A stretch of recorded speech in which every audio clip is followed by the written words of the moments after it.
Hey, good morning, everyone. I'm outside again making a video.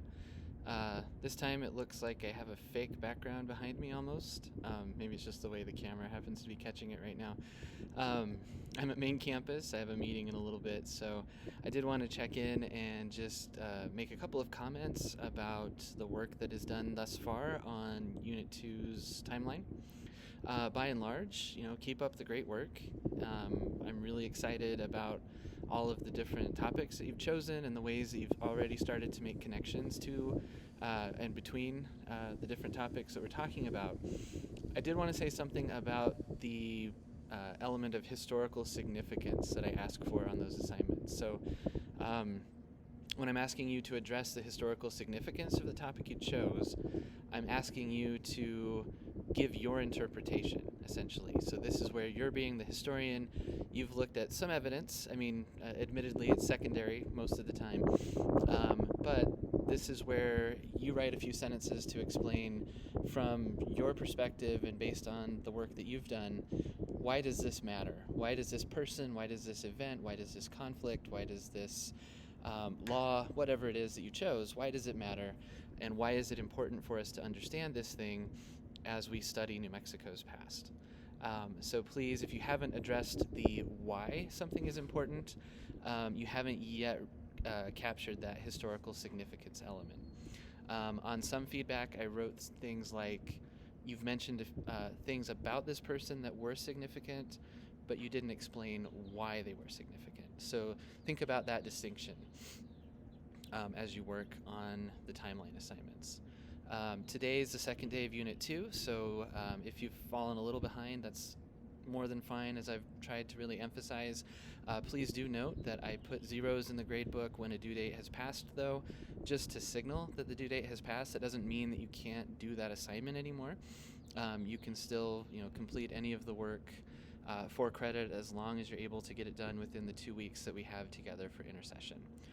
So as I said in the syllabus and elsewhere, I think it's a win. Whatever you can accomplish during 2 weeks, whether you miss some of the due dates along the way, and as long as you're learning something about New Mexico history, that's what's important.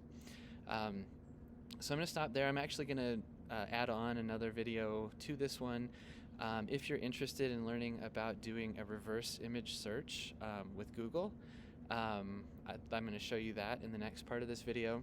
And the only reason is this didn't happen this time around, but sometimes as you're looking for images, you may think you've found an image of someone, but it's not actually that person. And so this is a way of double checking your work if you're interested about that. So I will do that next. All right, so I wanted to show you how to do a reverse image search on Google. And the reason I thought of this was when I looked at Nadine's entry on Fray Marcos. I had never seen this image of him. This is an image of him. I mean, it's maybe not historically accurate, but it's meant to be a portrayal of Marcos de Niza. And that's more than fine. That's perfect for this assignment. But I was curious about it because I'd never seen it, so I clicked onto it. And then I do a right click or a two-finger tap, and I choose copy image address. So the same thing you would do if you're pasting this into Tiki-Taki. I'm going to open a new tab, and I'm going to go to Google Images. So that's just images.google.com. It's one way to get there. And I'm going to click on this little camera icon. So it says search by image. And this way you can either paste in the URL like I just copied, or you can upload an image if you have one on your computer that you're wondering about. So I'm going to put my cursor in here and paste that in and search by image. So now it's searching for this image. I can scroll down and see some of the websites where this image was found. Then I can see visually similar images, and as I look at these, I know many of these are of like Viceroy Mendoza and there's Coronado. Other figures who relate to Marcos de Niza, but who are not him. There are also other portrayals of him that I've seen before, a couple of those there. So anyway, the point here is that if you're wondering about an image, that's a way to check it, to do a reverse search.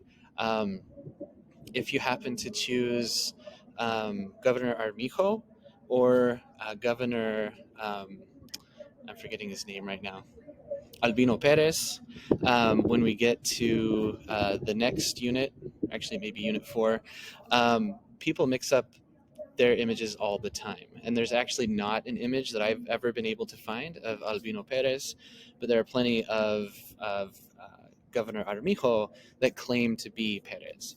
Again, so just things to think about as you look for images. Even when they say they're the person that they're supposed to be, doesn't mean that they necessarily are. So you have to look at that website and check that out. So, all right. Hope you're having a good day, and I will talk to you again soon.